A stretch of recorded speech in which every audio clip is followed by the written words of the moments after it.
বন্ধুরা, আমি একটা কিছুটা পেঁয়াজ আর টমেটো একটু সরষের তেলে দিয়ে একটু হালকা করে ফ্রাই করে নেব। ফ্রাই করে নিয়ে এটাকে আমি মিক্সিতে বেটে নেব।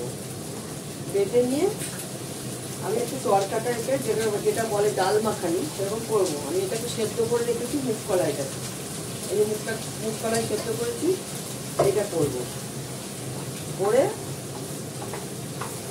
আটা মেখেছি, একটু ওই লাচ্ছা পরোটা বানাবো কটা। ব্যাস, রাতের খাবার। ভালো করে একটু কষিয়ে নেব।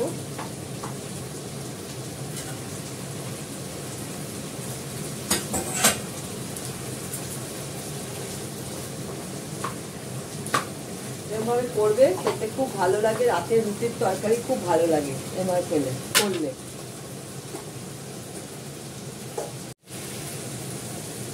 এটাকে একটু হালকা করে ফ্রাই করে এটাকে বেটে নেব।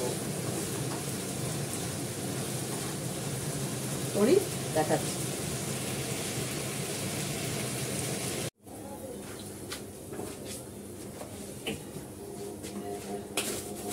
কড়াতে একটু তেল দিলাম, সাদা তেল। একটু জিরে ফোড়ন দেব,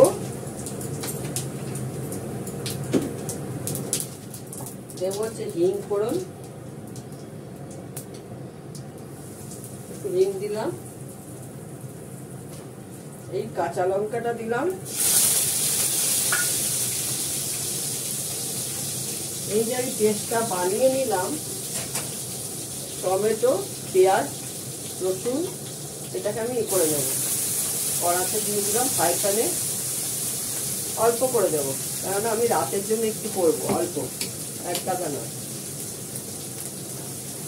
এটাকে দিলাম। এমনি আমি কষিয়ে এটাকে বেটে নিয়েছি মিক্সিতে।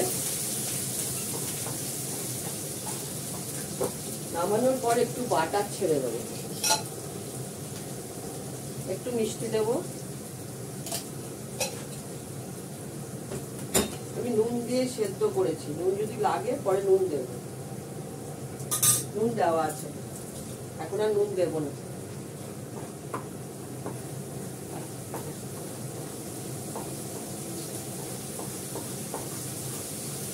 তেল ছেড়ে আসছে।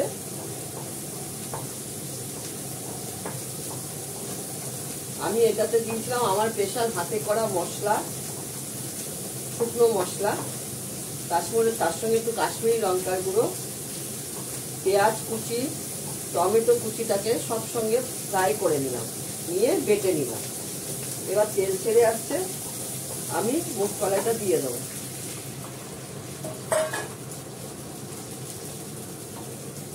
এরকম করে খেয়ে দেখবে, রুটি পরোটা সবকিছুতেই ভালো লাগে। অতি অবশ্যই কাঁচা লঙ্কা কুচি করে দেবে, ভালো লাগবে। নামানোর পর বাটার দিয়ে দেবো, একটু একটু ফুটলে নামিয়ে ফেলবো। মিষ্টি তো পড়েইছে।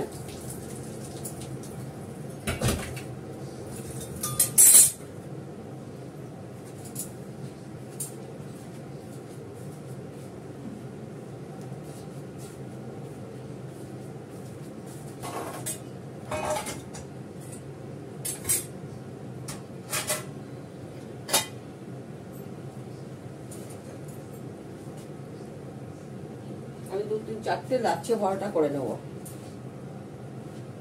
করি, দেখাচ্ছি।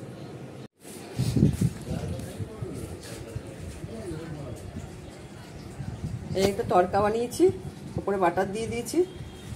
আর এটা হচ্ছে লাচ্ছা পরোটা। বেশি ফুলছি না, কেননা হাওয়াতে নষ্ট হয়ে যাবে। একটু পরে আমরা ডিনার করব। তোমরা সবাই ভালো থেকো। Good night, tata.